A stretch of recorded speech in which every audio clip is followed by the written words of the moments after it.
નમસ્કાર દર્શક મિત્રો, હું છું રૂપલ વણિચિયા. સંપૂર્ણ ન્યૂઝમાં આપનું સ્વાગત છે.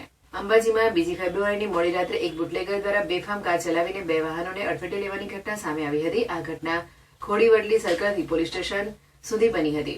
મેહુલ ઉર્ફે રોબોટ નામનો બુટલેગરે રોંગ સાઈડમાં કાર ચલાવીને અકસ્માત સર્જ્યો હતો. અકસ્માત બાદ તે સ્થળ પરથી ફરાર થઈ ગયો હતો.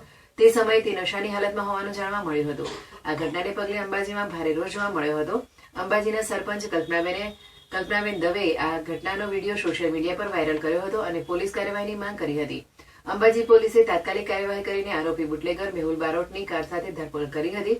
ત્યારબાદ ડીવાયએસપી દ્વારા આ મામલે પ્રેસ કોન્ફરન્સ યોજવામાં આવી હતી. પોલીસે આરોપીનું ઘટના સ્થળે રિકન્સ્ટ્રક્શન પણ કરાવ્યું હતું.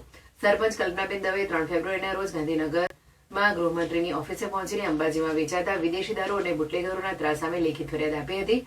છેલ્લા 7 દિવસમાં તેઓ 2 વખત ગૃહમંત્રીની ઓફિસે પહોંચ્યા છે.